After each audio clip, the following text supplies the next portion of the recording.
இன்றைக்கி வளர்த்தாளா சேனல் வியூவர்ஸ்க்கு ஒரு lunch menu எப்படி இருக்குங்கிறத காட்டுறோம். இன்றைக்கி பாருங்கள், ஃபஸ்ட்டு முளைக்கீரையை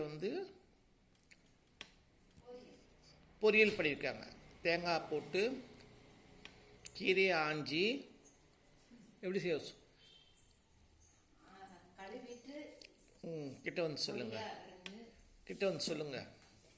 கழுவிட்டு பொடியாக அரிஞ்சு வெங்காயம் கொஞ்சம் நிறையா அரிஞ்சு வச்சுக்கலாம். பச்சை மிளகாய் வெண்மாலும் போட்டுக்கலாம். ஏன்னா கீரைங்களுக்கு கொஞ்சம் சத்தமாக சொல்லுங்கள். கீரைங்களுக்கு வரமிளகாய் போட்டாலும் நல்லாயிருக்கும், பச்சை மிளகாயும் நல்லாயிருக்கும். கடுகு, உளுந்தம் பருப்பு, பெருங்காயம் தாளித்து, மிளகாய் கிள்ளி போட்டு தாளித்து, வெங்காயம் தாளிச்சிட்டு கீரையை பொடியாக அரிஞ்சதை அதில் போட்டு அப்படியே சிம்மில் வச்சு கொஞ்சம் வேக வைக்க வேண்டியதுதான். லேசாக தண்ணி தெளிச்சுக்கணும், ரொம்ப தெளிக்கக்கூடாது. தெளித்து அடிக்கடி மட்டும் கிண்டி விட்டுக்கிட்டே இருக்கணும். பாதி வெந்ததுக்கு அப்புறமேலும் கொஞ்சம் உப்பு போடணும். உப்பு போட்டு கலர் விட்டு கொஞ்சம் நேரத்தில் 5 நிமிஷத்தில் வெந்துடும். உடனே இறக்கி தேங்காய் பூ போட்டுடணும். இது பக்கத்தில் பாவக்காய் காரத்துக்கு பாவக்காய் வறுவல். இது எப்படி செய்யறதுன்னு சொல்ல போகிறாங்க பாருங்கள்.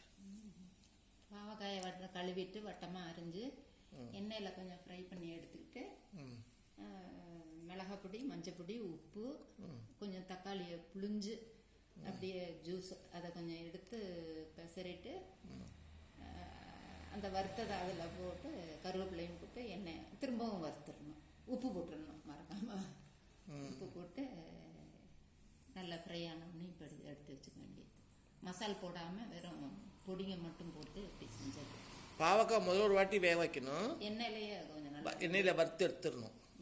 எடுத்துட்டு மஞ்சள் பொடி, மிளகாய் பொடி எல்லாம் போட்டு உப்பு தக்காளி இல்லைன்னா புளி ஜூஸ் கூட சும்மா ஒரு ஸ்பூன், ரெண்டில் ஏதாவது ஒன்று.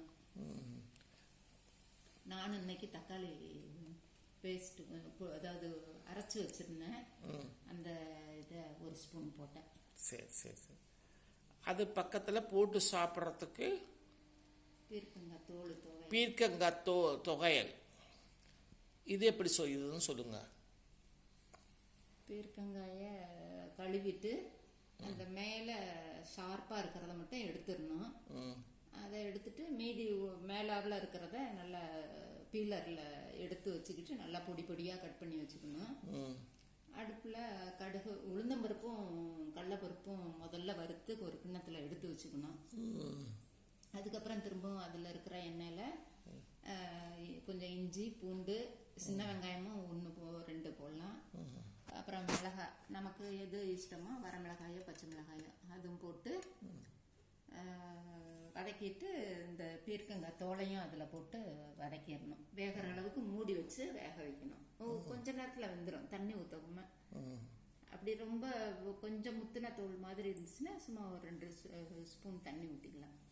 வேக வச்சதுக்கப்புறம் அதுலேயே கொஞ்சமாக புளி போட்டு அந்த சூட்லேயே போட்டு புளியையும் போட்டு தேங்காய் பூவும் அதில் போட்டுடணும். கருவேப்பிலையும் ஒரு 2 கொத்து சேர்த்துக்கலாம், நல்லா வாசமாக இருக்கும்.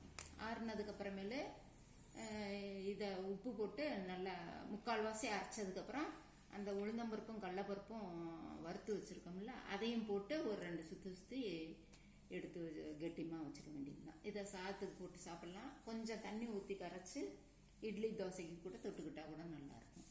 எண்ணெய் ஊற்றி சாப்பிட்ணும். இதுதான் இன்னைக்கு லன்ச் மெனு. உங்களுக்கு பிடிச்சிருக்குன்னு நினைக்கிறேன். இதுக்கு வடை செஞ்சு வச்சுருக்காங்க. வத்தல்னு சொல்லலாம், வடான்னு சொல்லலாம். வத்தல் வறுத்து வச்சுருக்குறாங்க. சாதம் இருக்குது. உங்களுக்கு பிடிச்சிருக்குன்னு நினைக்கிறேன். பிடிச்சிருந்தா நீங்களும் இந்த மாதிரி செஞ்சு பாருங்கள். வேறு ஒரு வீடியோவில் உங்களை சந்திக்கிறேன். உங்களுக்கு பிடிச்சி சப்ஸ்கிரைப் பண்ணுங்கள், பெல் பட்டனை அமுக்குங்க. பாய்.